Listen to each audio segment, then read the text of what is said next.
കറി ready ആയിക്കൊണ്ടിരിക്കുകയാണ്. ഇനി കുറച്ചുകൂടെ വേഗണം അല്ലേ? ഒരു 10 മിനിറ്റ് സമയം കൂടെ. ഹലോ, എല്ലാവർക്കും നമ്മുടെ ഒരു പുതിയ വീഡിയോയിലേക്ക് സ്വാഗതം. ക്രിസ്മസ് ആയത് കാരണം ഇന്ന് നമുക്കൊരു ചിക്കൻ മപ്പാസ് വെക്കാം.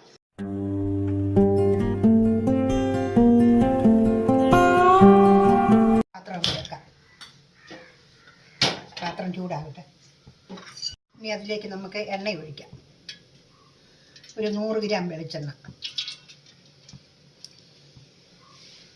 എണ്ണ ചൂടായി അതിലേക്ക് ശകലം കടുക് പൊട്ടിക്കാം. അപ്പോൾ കടുക് പൊട്ടി അതിലേക്ക് നമ്മൾ സവോള ഇടാം. 2 സവോളയാണ് എടുക്കുന്നത്. അല്ല, ഇത് 3 സവോള ഇറച്ചി കൂടുതലുണ്ട്. ഇതൊന്ന് വഴണ്ട് വരട്ടല്ലേ? ഇത് ഇച്ചിരി ഒന്ന് വഴഞ്ഞു ശകലം വഴഞ്ഞിട്ട് നമുക്ക് വെളുത്തുള്ളി ഇഞ്ചിയും പച്ചമുളകും അതിലേക്ക് ഇടും. അപ്പോൾ നമുക്ക് അതിലേക്ക് ഇഞ്ചിയും വെളുത്തുള്ളി പച്ചമുളക് ഇതൊന്ന് ഇച്ചിരി നേരം ഇളക്കിയതിന് ശേഷം വേണം തക്കാളി ഇടാൻ. ഒരു ശകലം വഴന്നോട്ടെ. നമുക്കതിലേക്ക് 2 തക്കാളി ചെറുതായിട്ട് അരിഞ്ഞത്,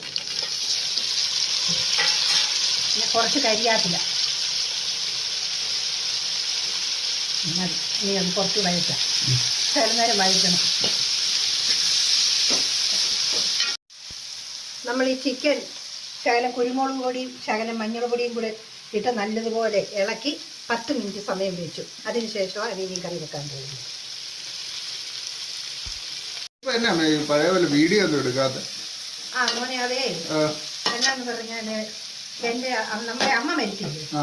അമ്മ മരിച്ചു, അപ്പൻ്റെ പെങ്ങള് മരിച്ചു, അമ്മയുടെ ആങ്ങളയുടെ ഭാര്യ മരിച്ചു, പപ്പയുടെ ചേട്ടൻ്റെ അമ്മ മരിച്ചു. എല്ലാം ഈ 4 ദിവസം കൊണ്ട് നടന്നു.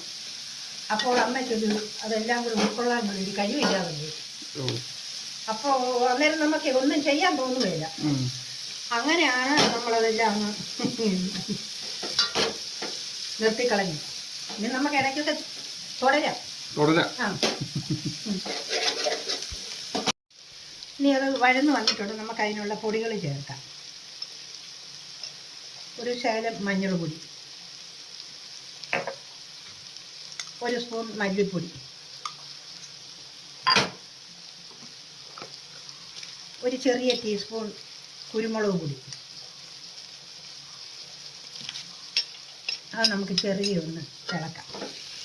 അരപ്പൊന്ന് പിടിക്കാം.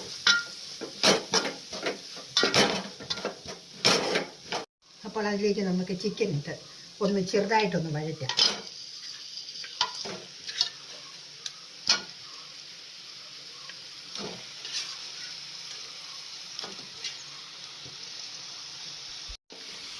ചിക്കൻ നല്ലതായി മിക്സ് ചെയ്ത് കൊടുക്കാം അല്ലേ? അതെ, ശരി. ഒന്ന് വഴന്നോട്ടെ. അരപ്പ ഒന്ന് പിടിക്കണ്ടേ?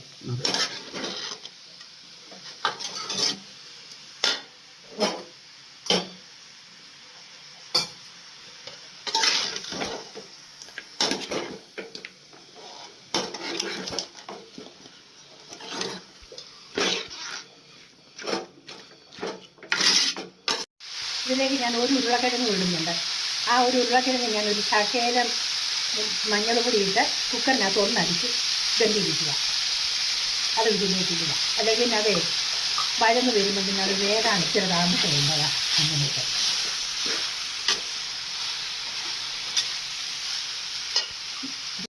അപ്പം നമ്മൾ അതിന് ചേരുന്ന ഉപ്പും കൂടെ ഒഴിക്കുക. ഇതിന് 1 തവി ഉപ്പാണ് ഞാൻ ഉപ്പ് നീരാണ് ഒഴിക്കുന്നത്. അറിയുന്നത് മതി. അതിൻ്റെ കറക്റ്റുണ്ട്. ഒന്നുകൂടെ ഇളക്കട്ടെ. ഇട്ടോട്ടെ.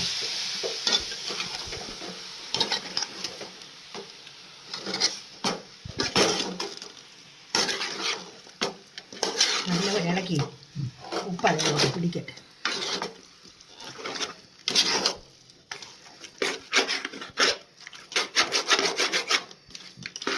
ഇനി നമ്മൾ ചെയ്യാൻ പോകുന്ന 2ാം പാൽ, തേങ്ങാപ്പാൽ ഇതിലേക്ക് ഒഴിക്കുക. ഇത് എന്നിട്ട് വേണം അത് വേവിക്കാൻ. തേങ്ങാപ്പാലുണ്ട്, വേകാനുള്ളതുണ്ട്. ഇനി തീ കൂട്ടി വെച്ച് 1/2 മണിക്കൂർ സമയം ഇത് വേകണം.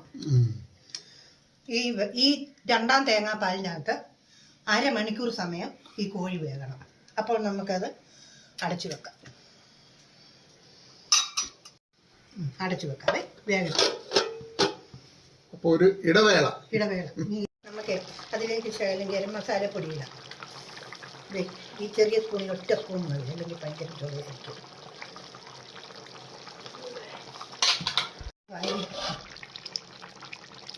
ഫ്രണ്ട്സ്, കറി റെഡി ആയിക്കൊണ്ടിരിക്കുക കേട്ടോ. ഇനി കുറച്ചുകൂടെ വേഗണം അല്ലേ? ആ, ശകലം കൂടെ വേണം. ഒരു 10 മിനിറ്റ് സമയം കൂടെ വെന്ത് കഴിയുമ്പോൾ 1-ാം പാലൊഴിച്ച് നമുക്ക് വാങ്ങാം.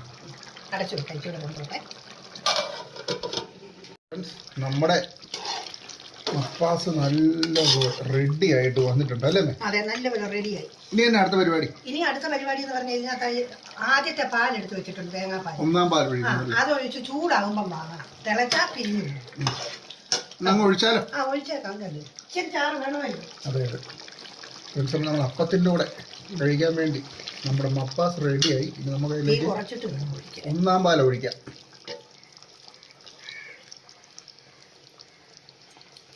അപ്പത്തിനാകുമ്പോഴേ ശകലം ചാറ് വേണം.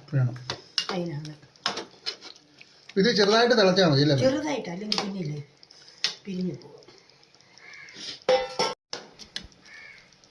മതിയോ? അപ്പോൾ ഇങ്ങോട്ട് ഇവിടെ ഒന്ന് ചൂടായി മതി, അല്ലെങ്കിൽ പിരിഞ്ഞു പോകും. ഇനിയിപ്പോൾ ഇതിനകത്തിരുന്ന് അതാണ് ചൂടായി വെന്ത് റെഡിയായി. ഓഫാക്കാൻ പോവാണേ ഫ്രണ്ട്സ്. അപ്പം നമ്മുടെ ഇന്നത്തെ വീഡിയോ എത്രയുള്ളായിരുന്നു. എല്ലാവരും വീഡിയോയിലൊന്ന് ഉണ്ടാക്കി നോക്കണം. ഞങ്ങളുടെ ചാനൽ ആദ്യമായിട്ട് കാണുന്നവർ ഒന്ന് സബ്സ്ക്രൈബ് ചെയ്ത് ഒന്ന് സപ്പോർട്ടും ചെയ്യണം അല്ലേ? അതെ. അപ്പം മറ്റടിപൊളി ഒരു വീഡിയോ ആയിട്ട് നമുക്ക് വരാം. വീണ്ടും വരുന്നതായിരിക്കും.